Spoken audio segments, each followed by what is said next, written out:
បាទសួស្តីពុកម៉ែបងប្អូនទាំងអស់គ្នានៅក្នុងថ្ងៃនេះយើងខ្ញុំនឹងធ្វើការបង្ហាញជូននៃ model គោព្រៃដែលពុកម៉ែបងប្អូនទាំងអស់គ្នាមានការចាប់អារម្មណ៍ខ្លាំងបាទ model ខាងមុខនេះគឺជា model គោព្រៃធម្មតា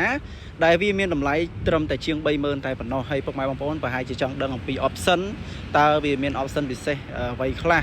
បាទអញ្ចឹងដូចបងប្រុសដែលគាត់បាន comment អញ្ចឹងគឺគាត់បានទិញជារួចហើយគាត់ពិតជាសរសើរបណ្ដាច់ពីមាត់តាក់ទងជាមួយនឹងរថយន្តបាទគឺ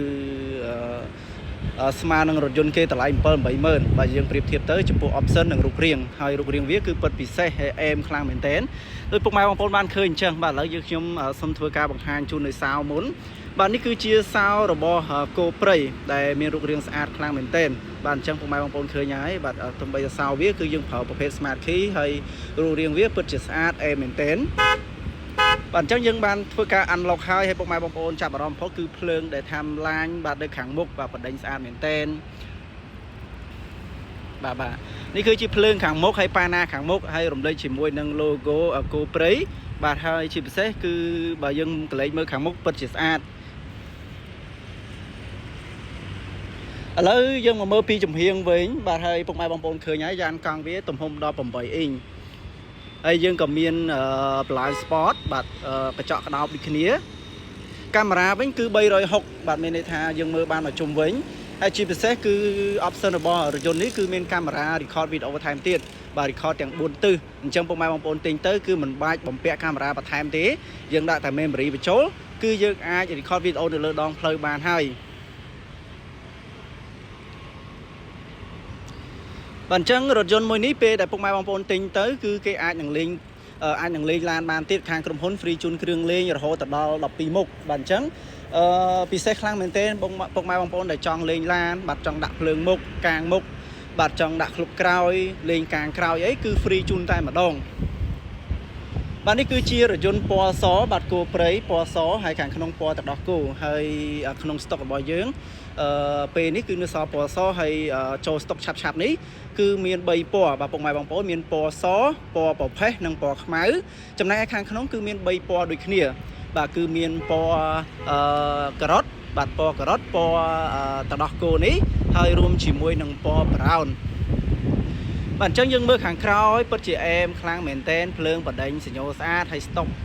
ជាមួយនឹងការ logo អក្សរ GTV ហើយរូបរាងគឺពិតជាស្អាតជាពិសេសគឺ logo GTV និងគោព្រៃនៅខាងក្រោយបើយើងលេងថែមទៀតពុកម៉ែបងប្អូនប្រហែលជាបានទស្សនាវីដេអូមុនហើយបាទលេងហើយគឺពិតជាអែមខ្លាំងតែម្ដង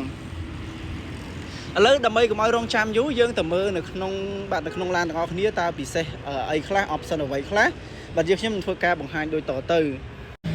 បាទឥឡូវយើងបើកទ្វារមើលបាទអ្វីដែលមើលមុនគេនោះបាទគឺទៅលើដៃចង្កូតបាទគឺប្រភេទអេឡិចត្រូនិក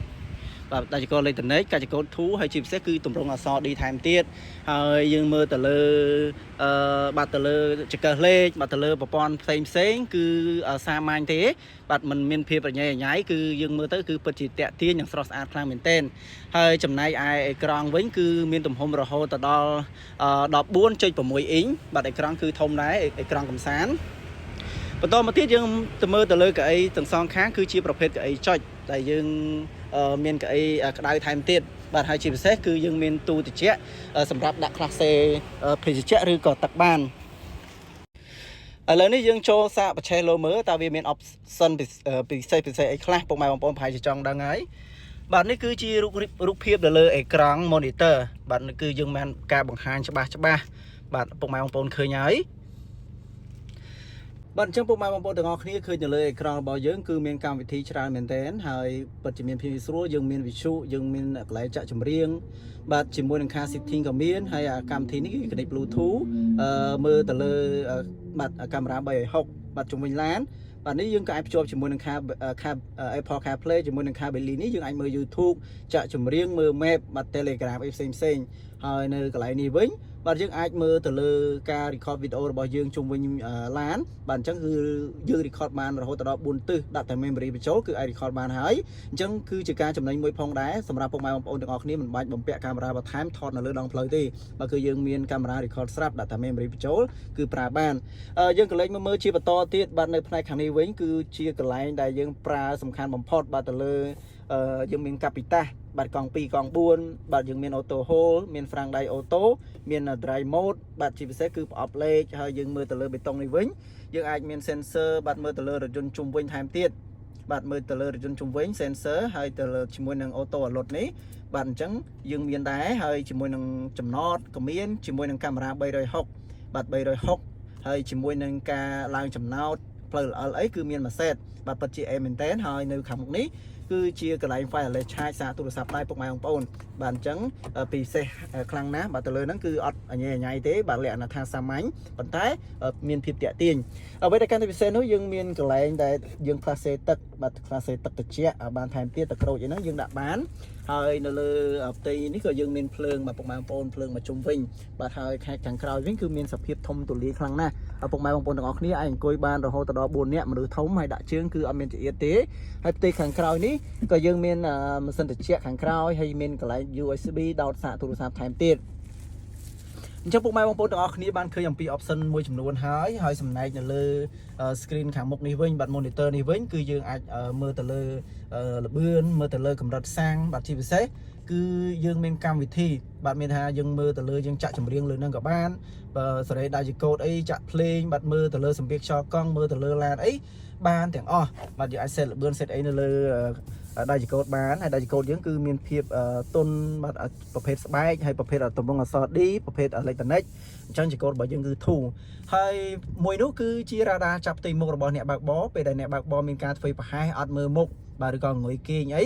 គឺបាទវានឹង alert បាទនៅលើអេក្រង់របស់យើងឲ្យយើងដឹងបាទ strike លឺតិចតិចឲ្យយើងដឹងថា